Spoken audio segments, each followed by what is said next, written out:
The reason I am sharing my story is because this particular scam is so easy to fall for, at least for a Thailand newbie like myself. I don't see it being spoken about a lot. Maybe because it's an extreme scam, or maybe it's just something that does not happen as much in Thailand as it does in other countries. This sort of scam happens all over the world, but it just so happens that for me, it happened in Bangkok. I hope it serves as a warning to all guys that come to Thailand and think about using dating apps to meet Thai women for whatever reason it may be. Let's go back to where it all started.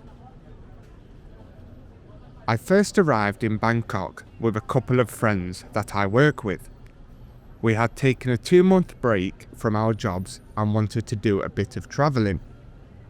We were going to travel around Europe a bit, but then changed our mind to Thailand because, well, all of us are still pretty young and the nightlife scene there is something that interested us. At the start, the holiday was amazing. I loved everything about Bangkok, even if it is a bit chaotic compared to where I live. Obviously, a lot of our time was spent in Soy Cowboy, Nana Plaza, and the other millions of bars that are in Bangkok. During our time in the bars, I got talking to many girls and liked the way that Thai girls were around me, completely different from the West.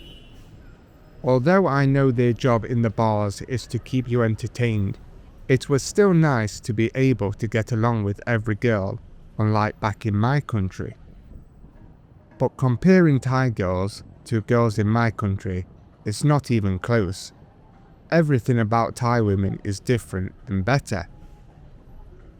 After a couple of weeks doing the same thing over and over, it did not get boring, but I wanted to do something else. I actually wanted to meet a girl and go places other than the bars. Literally, all we had done for about 2 weeks was to go to eat Thai food in the day and then go to different bars at night. I know I was on holiday and wanted to experience the nightlife here, but I also wanted to see more of Bangkok while I had the chance. I could have taken one of the girls from the bar and had a holiday girlfriend thing, but I wanted to try and find a girl that was not from the bar, someone I could actually keep in contact with and see more of Thailand with. Someone that was not just with me because I am paying. So one night, my friends went out to the bars and I decided to have a night in. A little break as it was killing my gut going out every night. I downloaded Tinder, created a profile and stated in my bio that I was looking for a girl to go on dates with and maybe do a bit of travelling. I made it very clear that I was not looking for just a one-night fling or a freelancer. I don't know if any of you guys have ever used Tinder in Thailand before, but it's insane. I'm pretty sure they swipe right on everyone they see. Every single girl I would swipe yes on would have already said yes to me and we matched. After about an hour of swiping and matching with plenty of women, I had to go through all of the profiles and remove the ones asking if I wanted ST or LT, and trust me, there were a lot of them. I'm not bragging about Tinder, by the way. It's obviously because I'm a Western man that I was getting a lot of matches, because I am no Brad Pitt. Anyway, I am chatting to this beautiful Thai girl that I matched with. She types in perfect English, she's flirty, and the conversation is fun. She is around my age, only a year younger, easy on the eyes, and I would say she was pretty much my type.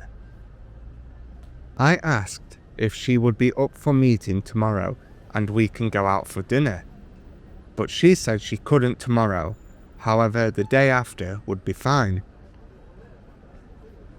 We kept chatting, but she kept coming up with excuses as to why she couldn't meet. She felt sick, she's working, or she just felt too tired.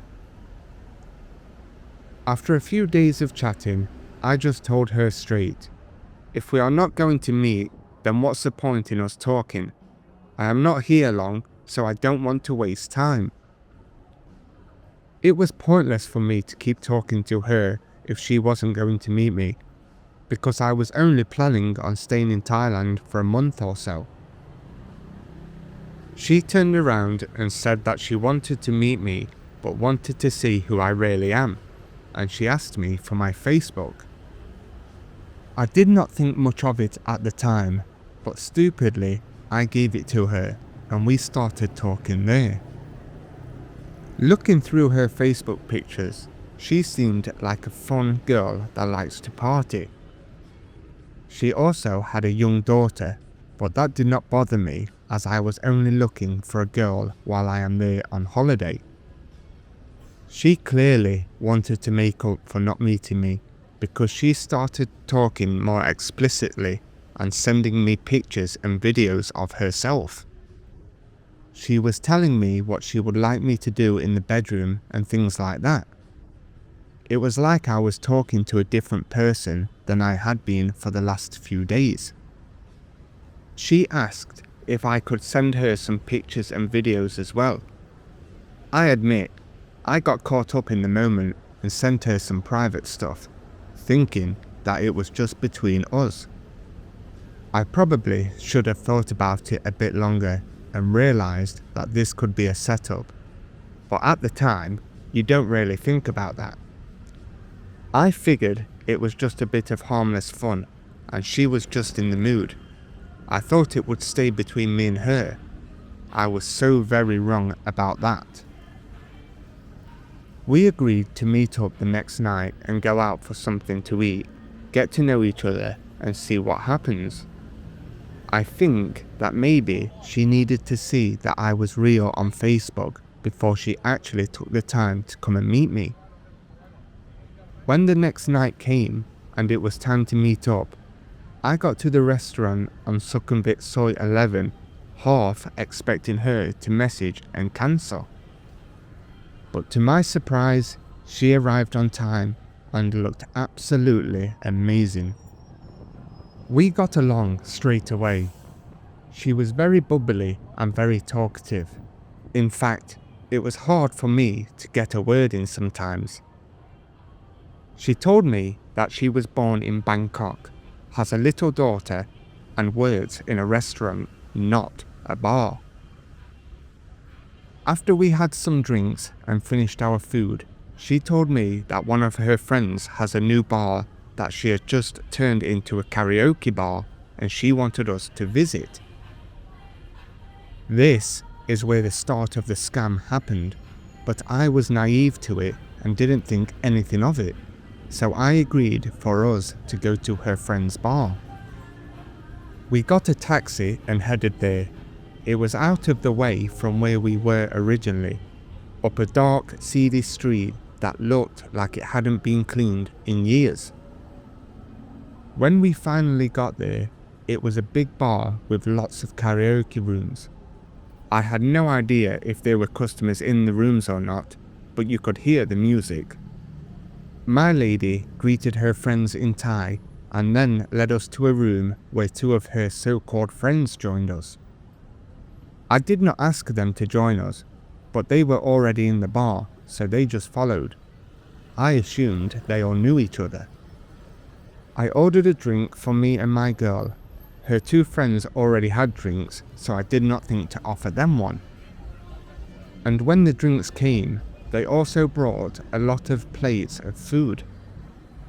I did not order it, so I assumed it was for her friends that joined us. I know now that I should have asked who the food was for, but because my girl and I had already eaten, I just thought it was for them. Anyway, we are all drinking, having a laugh, and messing around on the karaoke. I'm not much of a singer and wasn't anywhere near drunk enough to get myself on the mic, so I just watched the girls having fun. My girl kept cuddling up to me, telling me how much she likes me and how glad she is that we finally met. It felt good to be spending time with a girl that wasn't working at the bar, or a girl that just wanted money. I told her that I am only in Thailand for another week and would love her to show me around Bangkok if she had time, to which she happily agreed. We stayed at the bar for about an hour, and once we had finished, it was time to pay the bill, and when it came, I was absolutely blown away. I had 3 drinks, as did my girl, and the bill came to 15,000 baht. Surely this was a mistake, right? I asked my girl why it cost this much and that there must be some type of mistake. She told me not to worry and that she will go and talk to her friend and see why it's that much. When she came back, she told me that the karaoke room was 10,000 baht and that we had paid for it all night. Not one time before that did anyone mention the cost of the karaoke room. I was under the impression that the rooms were free if you are drinking. There was no price anywhere. Next was the food that they brought in, and the drinks for her 2 friends were also on my bill. I told my girl that I did not know I was paying 10,000 for the room and for her 2 friends as well. Her friends had a couple of drinks and the food was barely even touched. My girl once again left the room to go and speak to her friend about the bill. But this time, when she returned, she was followed by 2 big Thai bouncers, and I could clearly see where this was leading. My girl said it's best that I just pay the bill and leave and not return. She said that she is very sorry and she did not think her friend would pull this type of trick. She made it sound like her friend had scammed her as well by not telling her about the cost of the food, the drinks and everything else. I explained that I did not have 15,000 baht on me. I only had around 5 or 6 because I thought it was just going to be a relaxed night with me and her. One of the bouncers that was staring straight at us said he will take me to the ATM, but I have to leave my phone at the bar. Now I was scared. There wasn't much I could really do to get out of this situation. I was clearly being scammed with no escape. I had no other option than to pay. So off I went on the back of the bouncer's bike to the ATM. And to add insult to injury, the bouncer wanted 300 baht for him taking me 1 minute out of the way to get more cash. I was in no position to argue with him. He was twice my size and looked like someone you don't mess with. And I couldn't exactly jump off the bike or run away at the ATM because my phone was still at the bar. I finally paid the 15,000 baht bill and quickly left while I could. It was a very scary situation to be in. At the time of all of this happening, it did not even cross my mind, not even once, that my girl had set me up. I just thought she had a bad friend. Outside of the bar, my girl kept apologizing. She seemed genuinely sorry for what had happened. I told her it's fine and it's not her fault. We went for one more drink in a normal bar just to calm my nerves, but I was completely not in the mood anymore to have fun. So shortly after that, we called it a night. Once I got back to the hotel, I told my friends what had happened, and they said that I had been clearly set up by the Tinder girl. They said that she was totally in on it and knew exactly what would happen. That's why she took me to the bar, because the owner would have given her a cut of the money they scammed. I just laughed it off and said no, she didn't scam me. She was so upset about what had happened to me. And stupidly, that's what I thought. My girl and I arranged to meet the following night, but once it came to it, she texted me saying she couldn't come because her daughter was sick. I thought, that is a fair excuse, and I can't really argue with that. But it's what she followed up with that bothered me. She asked if she could borrow 5,000 baht and she would pay me back when she could. She needed it for medicine and food for her daughter. I had spent almost 20,000 baht the previous night. There was no way I was going to be paying any more, so I politely declined, saying I'm on limited funds after our night together. As I already said, I could have taken a girl from the bar if I wanted to pay for someone to show me around. I was using Tinder to find a normal girl, so giving her money was something I wasn't going to do.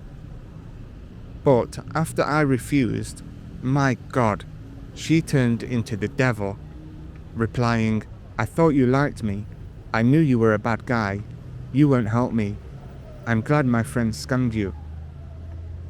That's when I realized that this girl maybe really did set me up last night, and she got money for taking me to her bar. I will never know if she had anything to do with it, but despite that, I messaged her back saying that I don't think we should see each other again and we should stop contacting each other. She read the message, but she never replied. I thought that was it. Book closed. No more hearing from her or seeing her again. It wasn't anything bad, as we had only been on one date. That night, I went out for a few beers, came home and went to sleep. Nothing out of the ordinary. But the next morning, when I woke up, my whole world came crashing down. One of my friends that I was on holiday with came into my room, saying that he had received a random message from a Thai girl's account, and with the message were the videos and pictures that I had previously sent to her. I literally went cold, my heart sank, and I started sweating. I remember thinking, what the hell is going on? Luckily, I have known my friend for a long time, and mates like that, we just rip into each other about stuff. Although he was trying to have a laugh with me, I couldn't really focus. If she sent it to him, who else has she sent it to? What's exactly her plan here, and why is she doing this? When my friend left the room to get ready, I looked on my Facebook messages, and that's when the real nightmare started. She had sent me screenshots of my Facebook friend list, my family, my co-workers, people I hadn't spoken to in years. Included were my brother, my mum, and my close friends. She said that if I did not transfer her 25,000 baht, she would send the pictures and videos to everyone on that list. I knew then that this was a scam, and surprisingly, I had read about it happening to someone in my country not long ago. I think 2 Nigerians made a girl's IG account, added the guy, and he did the same as me. The only difference is, he did not see a way out of it, and unfortunately is not here anymore. Anyway, she saw that I had read the message and hadn't replied yet, so she sent another screenshot of her sending the video to another friend to prove she wasn't bluffing. Now I knew it was serious. I knew that she means business. She wasn't bluffing at all. As you can imagine, I was in complete shock, sweating, shaking, and felt like my lungs were collapsing. I tried to reason with her, to beg her not to do this, but she was cold and heartless. All she cared about was the money. She didn't care how this would affect me, my life, or the people that I cared for. I was explaining to her that it would ruin my life. I wouldn't be able to go back to work, and my mum, she was elderly. She did not need this kind of stress in her life.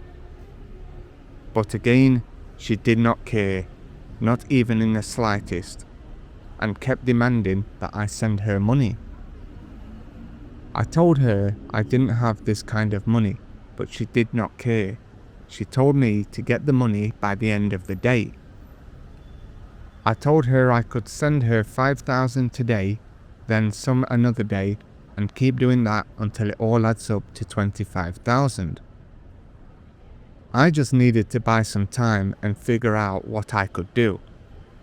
I gave in and sent her 5,000 just to keep her off my back while I try and sort this all out. But I knew 5,000 wasn't going to keep her away for long. And even if I did give her the full 25,000, I highly doubt that she would stop there. She would keep asking for more, as this was pure blackmail. It wasn't going to stop no matter how much I sent. I really did not know what to do at the time. I knew that in Western countries, revenge plea and blackmail are illegal, and she could have gotten in serious trouble from the police. But here in Thailand, I did not know the law and didn't know if I even had any legal options to take. And really, if I did, I really did not feel like going to the police and telling them what happened, because they could turn around to me and say what I did was illegal and that I needed to pay. I'm not saying that Thai police are corrupt, but I trust them as much as I trust my own police, which is very little. It was humiliating, and I feel so stupid for letting this happen. I keep replaying everything in my head, wondering how I could be so careless. I spoke to my friends about it, and we all agreed that I really need to go to the police, even if it would mean me getting into trouble. I had her bank account information, I had met her in person, and I knew that her Facebook page was actually her and not some fake account. So really, I had all the information that the police would have needed. Reluctantly, with not many options, my friends and I went to the police in Bangkok, and I explained everything to him. The policeman I spoke to was actually super nice and friendly. He was eager to help and even apologized that I had this experience in his country. I gave him all the information I had, including the messages from her. I don't know, but when I gave the officer her name and picture, it felt like he knew her. Maybe she had done this before. I don't know. Maybe I was just overthinking at that point. I was leaving Thailand in 3 days from then, so the officer suggested just to block her and he will try and contact her today or before I leave and tell her to stop. He did ask me if I wanted to make a report to get her arrested and charged, but I declined. I said that I just want them to make her stop, and if she did send pictures and videos to anyone else, then I will press charges. After we left, I sent her a message and said, I have been to the police and I am not going to pay you a single penny anymore, and then I blocked her and deleted my Tinder account. I did not hear from her for 3 days and then we headed back home. I was nervous when I got home. I thought maybe she had sent it to everyone and everyone would tell me about it when they saw me. Luckily, my family, my friends, and co-workers never said anything other than the 2 she had already sent it to. I am not sure if she was actually bluffing in the end, or if my message about me going to the police scared her, or maybe, in fact, the police did track her down and tell her to stop. I'm not sure, but I never heard anything from it again. All I can say about my experience is that it was a complete nightmare and could have ruined my life. I feel extremely sorry for the people that this happens to. Despite what people say about Thai police, I'm very grateful for the one I spoke to. He helped put me at ease, and if he did track her down, then he is a fantastic officer in my book. So that is my story about nearly ruining my life in Thailand by chasing the wrong person on Tinder. It's not put me off Thailand. In fact, I can't wait to go back, but this time I'm going to be extra careful if I meet a girl. I'm sharing my story because I don't want anyone else to go through what I had to go through. So if you're using dating apps, especially in a foreign country, please be careful. Think twice before sharing anything private, no matter how much you trust the person on the other end. It's not worth the risk. I'm just glad my nightmare ended the way it did. Others haven't been so lucky. And to anyone listening, please learn from my mistake. Stay safe and don't let something like this happen to you. My question to your viewers is, do you think she was involved in the karaoke scam? Thank you.